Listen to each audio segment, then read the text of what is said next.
Showtime! The Capital G Show starts right now.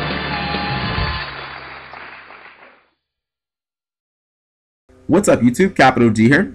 So guys, talking about elemental dragons in this video and why I believe that they were made for idiots.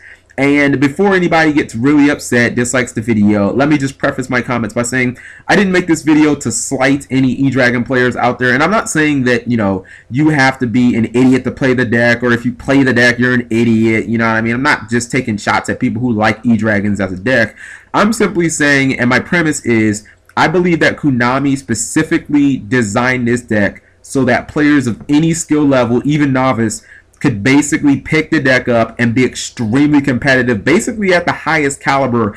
And, you know, my main evidence for this is I look at the way that they designed this deck and contrast it with other decks like previously, and it's just like, what the hell were they thinking? Now, I mean, it would be stupid for me to say, oh, well, X, Y, and Z cards are just broken. Like, that's just how Yu-Gi-Oh! Is. I mean, Konami's R&D, I mean, I'm convinced, is located in hell. You know, a lot of these things aren't tested as extensively as they should. But, I mean, we do have archetypes that sometimes just come out overpowered, you know. But a lot of times, overpowered plays and, you know, OP things that a deck can actually do, I mean, a lot of times that's because of the players. Windups are a prime example of this. Obviously, when the deck first came out, one of the most potent and scrutinized plays that it had was the first turn looping of your opponent's hand, you know, by constant Hunter and Zemighty plays.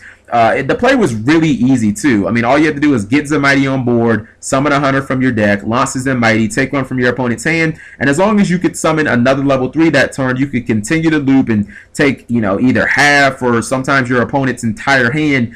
And with Tour Guide being a 1-card Exceed, basically made to make sure that the entire mechanic of Exceed, you know, was successful, maybe making Zemighty a generic card was not the best idea. So that was an example of a broken play that Konami obviously should have caught, but it definitely wasn't intentional. I mean, when Konami was thinking of releasing windups and they had everything structured, like, I couldn't picture them sitting around in an office like, yeah, man, that first turn Zemighty loop, like, that should definitely be their best play. You know what I mean? Like, windups at their core was a deck made to rapidly exceed. Like, it was supposed to exceed very, very fast. The problem was with the Zemighty loop, like, they were making the same fucking exceed over and over and over again, and half of their theme cards, like, they didn't even use. You know, like, no one used Factory back then, and you didn't need their other fucking exceeds like Zenmeister and stuff like that. So I know that that was one of those things where Konami was like, damn, dude, we messed up. We need to hit these cards. But everything that came afterwards, you know, these ridiculously convoluted, intricate shock lock plays, like, those were all us. Like, we are to blame for those plays. I couldn't see Konami predicting in advance, like, alright, this guy's gonna summon Zemighty, and then he's gonna get Rat, and then he's gonna make Photon Butterfly, and then he's gonna make Shotmaster, and he's gonna have Giga Brilliant, and then he's gonna OT. Like, what the fuck? Like,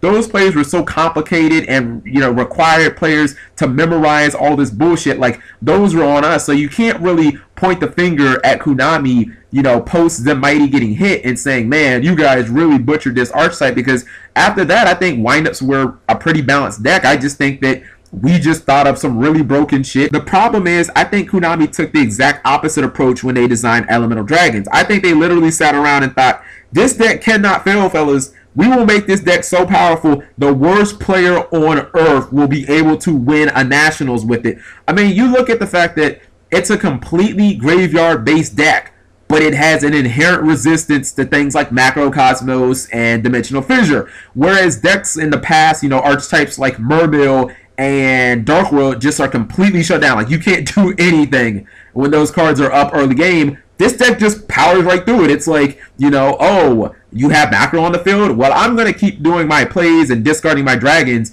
and even though they're not going to the graveyard, I'm going to still be able to keep searching cards, so let's see who runs out of cards first. And one thing that I don't think people realize is, not only was this archetype granted a resistance against two of the most powerful anti-meta cards that the game has ever seen, but at the same time, it was granted a resistance against two of the most commonly played competitive trap cards over the last half decade. Obviously, I'm talking about Bottomless Trap Hole and Dimensional Prison. I mean, let's be real, like, these cards have seen a ton of play in a multitude of decks. Like, Bottomless Trap Hole saw so much play during the Synchro Cat format, Konami randomly saw fit to semi-limit the card, and they have never unrestricted it. So I think Konami was like, to hell with it. Let's kill two birds with one stone. Let's make sure that the deck doesn't auto-lose to graveyard blockers, considering it's a completely graveyard-based deck. But at the same time, we're going to make sure that two of the most commonly played traps that people just for some reason will not stop running, let's make sure that those don't completely rape the deck. Next, we'll move to the fact that the dragons were also made effects and not inherent summons.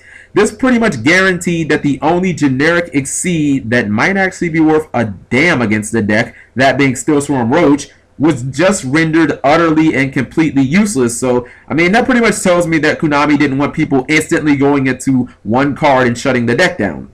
And my last piece of evidence, which was just obvious, like they didn't even try to cover this one up, it was so blatant, was releasing Drago SEC in the same set as the Elemental Dragons as a generic card. And it's just like, what the fuck is this? Like, I don't even know. The card has the word SAC in its name. I mean, come on. Everybody from a mile away could see this jet plus these dragons equals anal rape to your opponent. And I look at the archetype and it's just like, you know, it's cool, it's fun, and all that good stuff. I just think that the way that Konami designed them, they wanted the deck to be able to obliterate anyone who wasn't running the deck, and they wanted even the worst players to do it. So I'm not saying that if you run E-Dragons, you're bad. I'm just saying if you take your E-Dragon deck and you give it to the worst duelist you know, that dude's probably going to be able to top 8 a regional, like the next day after playing the deck for a night or something like that, because everything that I see says that Konami wanted the deck to be really powerful and they wanted it to have, you know, a strong resistance against shit that might stop the deck. So let me know what you guys think. I don't want any hate mail from this. Don't, you know, PM me being like, Capital G, you hate E-Dragons, you suck. You should have tossed that cake out so it don't like mess up the bitch's house. Thank you guys for watching and take care. Subscribing makes life happy.